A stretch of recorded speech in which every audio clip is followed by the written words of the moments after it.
तो फिल्म की शुरुआत होती है योतजा नाम के एक प्लेनेट से, जहाँ पर रहने वाला हर एलियन योतजा ही कहलाता है। और इनमें सिर्फ एक ही एबिलिटी देखी जाती है कि कौन कितना ताकतवर है और कितना अच्छा लड़ सकता है। जिस योतजा के अंदर लड़ने की स्किल्स और पावर्स ज्यादा होती हैं, उसी को रिस्पेक्ट दी जाती है, जबकि कमजोर योद्धाओं को तो यहाँ रहना भी अलाउ नहीं। जैसे ही पता चलता है कि कोई योद्धा कमजोर है, उसे फौरन ही मार दिया जाता है। और हम ऐसे ही एक योद्धा डेक से भी मिलते हैं, जो जैसे ही अपने पहाड़ों के बने घर के अंदर आता है, उससे उसका भाई अपनी तलवार से लड़ने लग जाता है, क्योंकि वो डेक से बहुत ज्यादा प्यार करता है और नहीं चाहता कि कोई भी डेक को मार दे। इसीलिए वो डेक को ताकतवर बनाना चाहता है, इसीलिए लड़ने की प्रैक्टिस करवा रहा है। काफी देर तक इन दोनों के दरमियान में फाइट होती रहती है, पर डेक एक भी फाइट नहीं जीत पाता। उसका भाई उसे ज्यादा प्रैक्टिस करने को कहता है, तो डेक कहता है मुझे नहीं लगता कि मुझे इसकी जरूरत है, मैं अच्छा खासा ताकतवर हूँ, पर डैड और आप लोगों को नजर नहीं आता, और मैं अपने आप को साबित करके रहूंगा। इस पूरे यूनिवर्स में जो सबसे ताकतवर चीज है, मैं जरूर उसका शिकार करके लाऊंगा और अपने डैड का नाम पूरे प्लेनेट पर रोशन करूंगा। उसका भाई बताता है कि पूरे यूनिवर्स में कालिस्टिक नाम का ही एक मॉन्स्टर सबसे ज्यादा ताकतवर है, उसे मारना और पकड़ना बिल्कुल पॉसिबल नहीं है, क्या तुम उसे ले आओगे? डेक फौरन ही ये चैलेंज एक्सेप्ट कर देता है, जबकि उसका भाई उसे कहता भी है कि ये काम हमारे डैड भी नहीं कर पाए थे। इनकी इन्हीं बातों के दौरान यहाँ पर डेक के डैड भी आ जाते हैं, जिनका गुस्सा डेक को देखते ही सातवें आसमान पर पहुंच जाता है, और वो अपने बेटे से कहते हैं कि फौरन इसे मार दो, ये मेरे नाम के साथ सिर्फ एक धब्बा है। डेक उन्हें समझाने की कोशिश करता है, डैड ऐसा नहीं है, एक दिन मैं आपके लिए एक बहुत बड़ा शिकार करके लाऊंगा और आपका नाम रोशन कर दूंगा। डेक के डैड तंजिया नजरों से उसे देखते हैं और कहते हैं तुम। उनका गुस्सा और भी ज्यादा बढ़ जाता है डेक की ऐसी बातों से, और वो अपनी लेजर वाली रस्सियों से डेक को बांध देते हैं और दोबारा डेक के भाई से कहते हैं कि डेक को मार दो। डेक के भाई के पास भी कोई दूसरा चारा नहीं था। अपने डैड की बात मानते हुए वो अपनी लेजर वाली तलवार उठाता है, पर डेक को मारने के बजाय वो डेक की रस्सियां तोड़ देता है। डेक भी बिना सेकंड दबाए अपनी स्पेसशिप के अंदर चला जाता है, और डेक के डैड उसके भाई पर इतना ज्यादा गुस्सा हो जाते हैं कि वो उसका एक हाथ ही काट देते हैं। दूसरे हाथ से डेक के भाई ने दोबारा डेक की मदद करने की कोशिश की थी। स्पेसशिप का जो रिमोट उनके हाथ में था, उसने अपने रिमोट से डेक की स्पेसशिप को जीना प्लैनेट के लिए लॉन्च कर दिया था, जहां पर डेक को काले से एक मॉन्स्टर मिलना था। यानी कहीं ना कहीं उसे भी अपने भाई पर यकीन था। डेक जानता था कि अब उसके भाई के साथ डैड बहुत बुरा करेंगे, लेकिन इतना बुरा उसने एक्सपेक्ट नहीं किया था। डेक के डैड डेक के गुस्से में उसके भाई को मार देते हैं और डेक टूट जाता है। सीन कट होकर अगले सीन में हमें दिखाया जाता है कि डेक जीना प्लैनेट पर पहुंच गया था। प्लैनेट के अंदर आते ही प्रेशर इतना ज्यादा बढ़ जाता है कि उसकी स्पेसशिप के सारे शीशे टूट जाते हैं, और अपने आप को बचाने के लिए डेक एक कैप्सूल में बैठ जाता है और उसकी क्रैश लैंडिंग होती है जीना के जंगलों में। अब डेक क्योंकि योद्धा था, उसे लगता था कि इसीलिए वो बहुत ज्यादा ताकतवर है। उनके पास हमेशा से लड़ने के लिए तरह तरह के हथियार भी होते थे, जिसको डेक ने अपने पूरे कपड़ों में छुपाया हुआ था। पर उसने एक्सपेक्ट नहीं किया था कि जीना प्लेनेट उसकी सोचों से भी कहीं ज्यादा खतरनाक है, और यहाँ के पौधे भी मॉन्स्टर हैं। जंगल में निकलते ही पौधे उसके ऊपर हमला कर देते हैं और उसके सूट में से सभी वेपन्स निकाल लेते हैं, जिसके बाद इन पौधों की बड़ी बड़ी सी बेलें डेक के ऊपर हमला कर देती हैं। डेक अपने हाथ की लेजर वाली तलवार से इन बेलों को बहुत मुश्किल से काटता है और ऐसे आगे बढ़ता रहता है। रास्ते में बहुत से पौधे उसके ऊपर हमला करते हैं, कोई उसका पाँव जकड़ता है तो कोई उसे पूरा पकड़ने की कोशिश करता है। पर सारी ही बेलों को काटने के बाद डेक फाइनली इस जंगल से बाहर निकल ही आता है। इस टाइम तक डेक बहुत ज्यादा जख्मी हो गया था। पहले उसने बैठकर अपनी मरहम पट्टी की और फिर उसने आगे बढ़ने का फैसला किया। अभी तो उसे ये भी नहीं पता था कि काले सिख को पकड़ने के लिए उसे जाना किस तरफ है। आगे बढ़ने पर उसका सामना बहुत सारे ऐसे फूलों से भी होता है, जो उसके करीब जाते ही उसे नुकसान पहुंचाने के लिए अपना मुंह भी खोल लेते हैं। डेक समझ गया था कि इस प्लेनेट पर हर कदम सोच समझ के रखना होगा। तभी उसे कुछ कदम दूरी पर दरख्तों में लटकी हुई एक लड़की नजर आती है, जिसका नाम थिया था। थिया डेक को अपने पास बुलाती है और कहती है, यहाँ के तो नहीं लगते तुम, यहाँ पर क्या करने आए हो? डेक थिया को बता देता है कि मैं योद्धा प्लेनेट से आया हूँ और एक योद्धा हूँ, और यहाँ पे काले से एक मॉन्स्टर का शिकार करने आया हूँ, ताकि अपने योद्धा प्लेनेट पर ये साबित कर पाऊँ कि मैं सबसे ज्यादा ताकतवर हूँ। थिया कहती है, मुझे लगता है कि तुम अभी तक इस बात को नहीं जानते कि ये प्लैनेट कितना ज्यादा खतरनाक है, और इस टाइम जिस जंगल के अंदर तुम खड़े हो वो इस प्लेनेट की खतरनाक तरीन जगह है। मुझे नहीं लगता कि तुम आगे बढ़ पाओगे या सरवाइव कर पाओगे। अगर तुम चाहो तो मैं तुम्हारी मदद कर सकती हूँ, क्योंकि मैं इस जगह को बहुत अच्छे से जानती हूँ। पर डक कहता है नहीं, मुझे इसकी जरूरत ही नहीं। वो कहती है सोच लो, कालिस्क तक पहुंचने का रास्ता भी जानती हूँ मैं। ये सुनने के बाद डक मान जाता है और उस लड़की को वहां से उठा लेता है और तब पता चलता है कि वो लड़की कोई इंसान नहीं थी, बल्कि वो एक सिंथेटिक थी, यानी इंसान और मशीन का एक कॉम्बो थी। डेक उसे अपने पीछे लटका लेता है और अपना सफर शुरू कर देता है। थिया अभी डेक को अपनी स्टोरी बता ही रही थी कि वो पिछले 2 साल से ही यहाँ पर अटकी हुई है कि तभी अचानक से एक उड़ता हुआ ड्रैगन आकर डेक के ऊपर हमला कर देता है और उसके हमले से डेक बेहोश हो जाता है। थिया अपने हाथों का इस्तेमाल करते हुए उस ड्रैगन को मारकर यहाँ से भगाती है और फिर डेक को होश में लेकर आती है और कहती है अब मानते हो ना कि तुम मेरे बगैर आगे नहीं चल सकते। डेक ने थिया को अब अपने पीछे लटका लिया था। चलते हुए अब इन्हें एक नदी को पार करना था जिसके अंदर खूनखार मछलियां थी। वो इन्हें खा जाती, लेकिन थिया को इन सारी मछलियों को मेंटली कंट्रोल करना आता था और इसी की वजह से ये लोग इस नदी को भी सेफली पार कर लेते हैं। नदी को पार करके ये लोग थोड़ी सेफ जंगल में पहुंचे थे। डेक अपनी आसानी के लिए यहाँ से बेलें उतार कर उन बेलों के जरिए थिया को अपने साथ मान देता और फिर लंबा सफर तय करने के बाद ये लोग रात को आराम करने का सोचते हैं। थिया अपने बारे में डेक को बताती है कि उन्हें प्लेनेट अर्थ से इंसानों ने यहाँ पर भेजा है इस प्लेनेट की रिसर्च करने के लिए। इनको भी मिशन मिला है कालसिक नाम के मॉन्स्टर का शिकार करने का। वो बताती है कि इंसान बहुत ज्यादा कमजोर होते हैं, उनका यहाँ पर सरवाइव करना मुमकिन नहीं था, तो इंसानों ने हम जैसे सिंथेटिक बनाए, यानी इंसानों और मशीन के जरिए जैसे क्रिएचर को बनाया। मैं अपनी बहन टीसा के साथ यहाँ पर आई थी, पर यहाँ आते ही हमारी स्पेसशिप के ऊपर कालसिक मॉन्स्टर ने हमला कर दिया। उस हमले में मेरी टांगे टूट गई और हम दोनों बहनें दूर हो गई, जिसके बाद से 2 साल हो गए हैं मैं वहीं पर अटकी हुई हूँ। सीन कट होकर अब हमें थिया की बहन टीसा को भी दिखाया जाता है, जो इस टाइम अपनी स्पेसशिप के अंदर थी। उसने काफी हद तक अपनी स्पेसशिप को रिपेयर कर लिया था और स्पेसशिप के ही एक चैम्बर में इस टाइम वो बैठी हुई थी, जहाँ बहुत सारे रोबोटिक हैंड्स अब टीसा को रिपेयर कर रहे थे। और यहाँ पर हमें ये भी पता चलता है कि टीसा भी फौरन से थिया को ढूंढना चाहती थी, वो उसके लिए काफी परेशान थी। खैर यहाँ पर सुबह भी हो जाती है और दोबारा हम डेक और थिया को देखते हैं, जो अब कालसिक के ठिकाने की तरफ बढ़ रहे थे, लेकिन रास्ते में उन्हें खेतों से होकर गुजरना था जहाँ के पौधे बहुत ज्यादा नोकीले थे और इन्हीं खेतों के अंदर बहुत बड़े बड़े से मॉन्स्टर भी थे। थिया डेक को बताती है कि इन मॉन्स्टर्स से बचना होगा क्योंकि ये काले सिक के गार्ड्स हैं और वक्त पड़ने पर काले सिक इन्हें अपना शिकार भी बना लेता है। अभी ये लोग ये बातें कर ही रहे थे कि यहाँ पर एक छोटा सा क्रिएचर आ गया, बंदर की तरह उछल कूद करते हुए। वो डेक से कहता है अगर तुम चाहो तो मैं ये जगह पार करवाने में तुम्हारी मदद कर सकता हूँ। पर डेक को अब और किसी की मदद नहीं चाहिए थी। ये लोग बात कर ही रहे थे कि एकदम से वो बड़ा सा कालसिक का गार्ड इनके ऊपर हमला करने के लिए आ गया। इससे पहले कि वो इन तीनों को निकलता, वक्त रहते ही डेक अपनी लेजर वाली तलवार से उस मॉन्स्टर के दरमियान से 2 टुकड़े कर देता है। इससे पहले कि ये लोग भागते यहाँ से, एक दूसरा बड़े बड़े टेंटिकल्स वाला मॉन्स्टर इन दोनों को ही अपने टेंटिकल्स में पकड़कर उठा लेता है।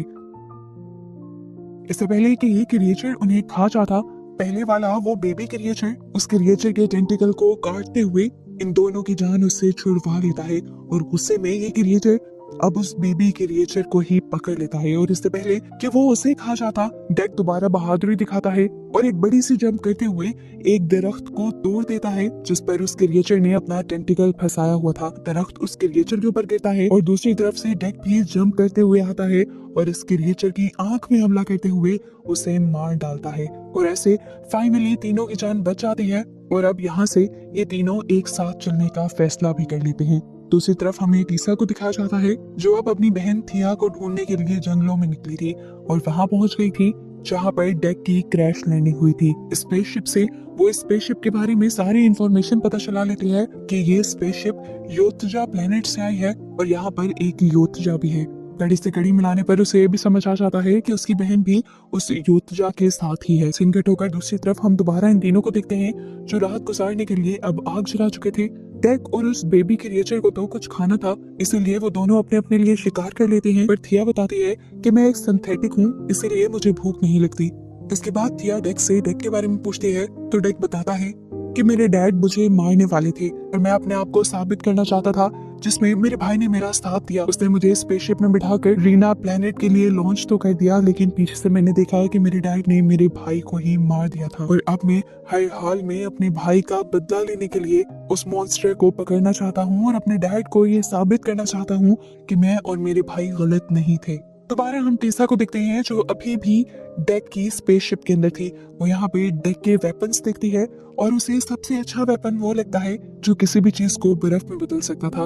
उस वेपन के साथ साथ वो सभी वेपन्स को अपने साथ ले जाती है। सुबह भी हो जाती है और हमें दिखाया जाता है कि इन लोगों ने दोबारा अपना सफर शुरू कर लिया था। चलते चलते ये एक ऐसी जगह पर पहुंचे थे जहाँ पर सब कुछ तबाह हुआ था। यह बताती है कि ये हमारी बेस हुआ करती थी जिसे कालसिक और उसके लोगों ने तबाह कर दिया। इसी बेस में थिया को अपनी टांगे भी मिल जाती हैं और वो अपनी टांगों को उठाकर लैब के अंदर चली जाती है उन्हें अपने साथ जोड़ने के लिए। और यहाँ पर वो डेक से माफी मांगती है और कहती है मैं बस अपनी टांगों तक पहुंचना चाहती थी, इसीलिए मैंने तुम्हारा इस्तेमाल किया। मुझे तो खुद कालसिक का नहीं पता और ना ही मैं तुम्हारी उस तक पहुंचने में मदद कर सकती हूँ। ये सुनकर डेक गुस्से से पागल हो जाता है कि कैसे थिया उसे धोखा दे सकती थी। उसके जवाब में थिया उल्टा उसे कहती है कालसिक वैसे भी बहुत खतरनाक है और तुम्हारे सारे हुनर मैं देख चुकी हूँ, तुम मुझसे नहीं लड़ पाओगे। मेरी बात मानो तो अपने प्लेनेट पर वापस चले जाओ। उसकी बातें सुनकर डेक उसे कहता है देख लेना, तुम्हारे धोखे का अंजाम मैं तुम्हें जरूर दिखाऊंगा।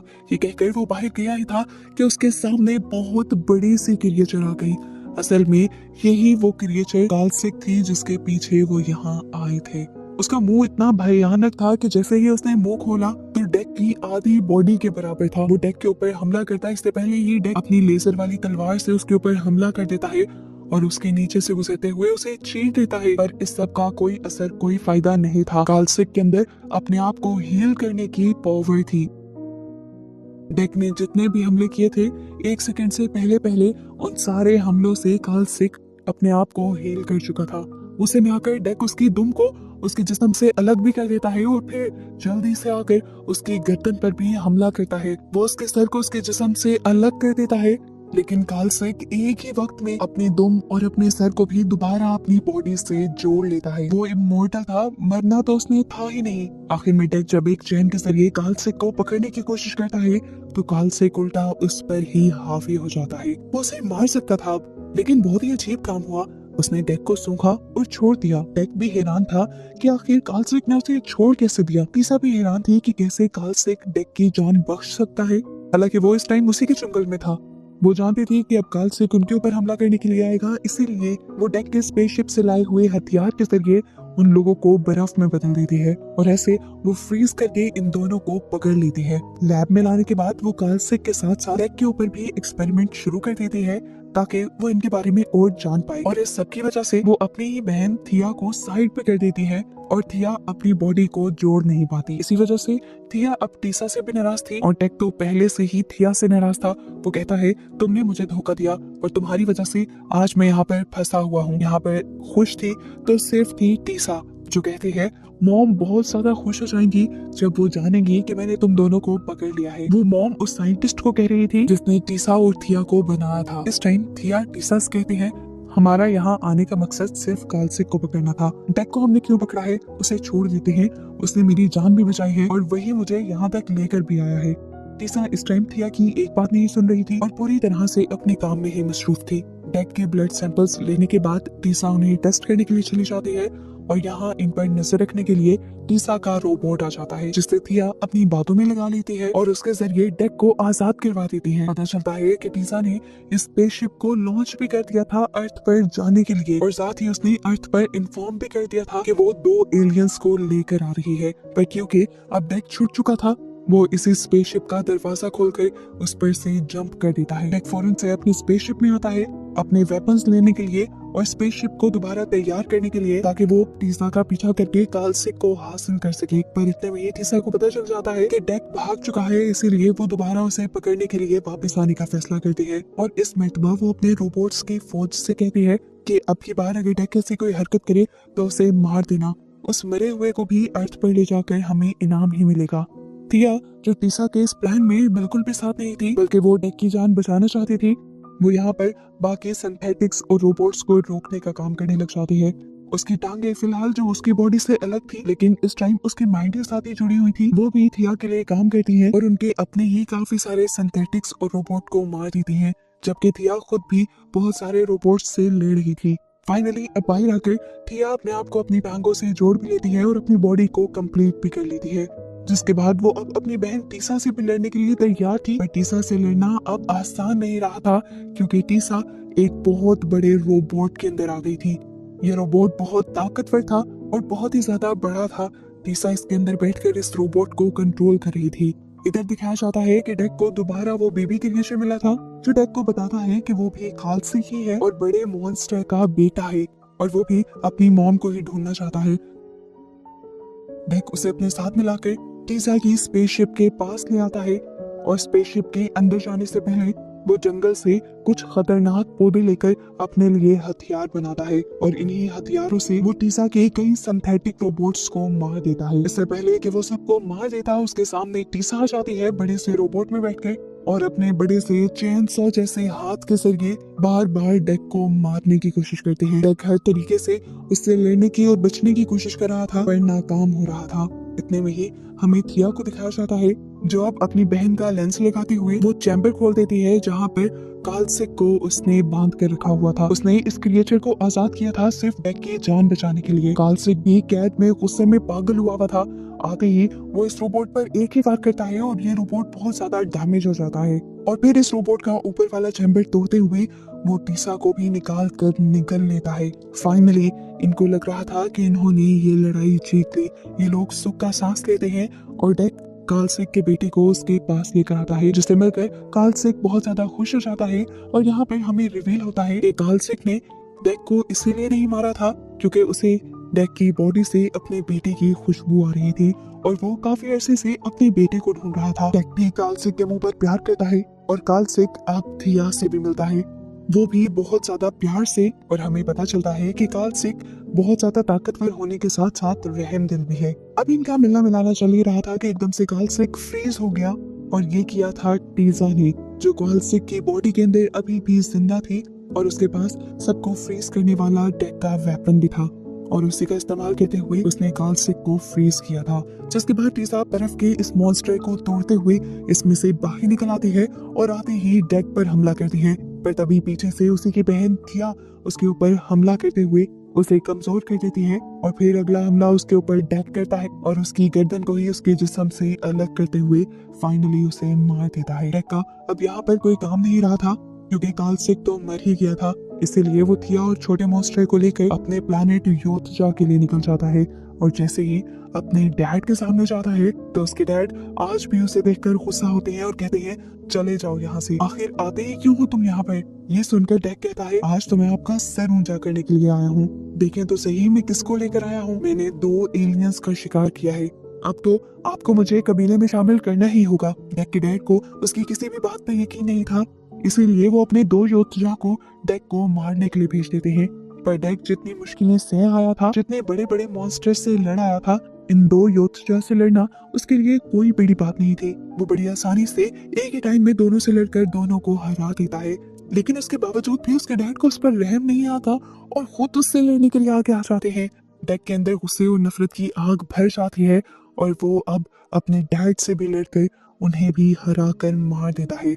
इससे पहले डैड उनके कबीले के सरदार हुआ करते थे, पर क्योंकि डेक ने उनको भी मार दिया था और डेक का भाई पहले ही मर चुका था, इसीलिए सरदार अब डेक बन गया था। और डेक के सारे इज्जत भी इसीलिए करने लगे थे क्योंकि वो 2 एलियंस को लेकर आया था। इतनी देर में हमें दिखाया जाता है कि एक और एलियन शिप तेजी से इनके प्लैनेट की तरफ बढ़ रही थी। सभी देखकर कंफ्यूज होते हैं कि इसमें कौन आ रहा है, तो डेक सबसे कहता है इसमें मेरी माँ आ रही है।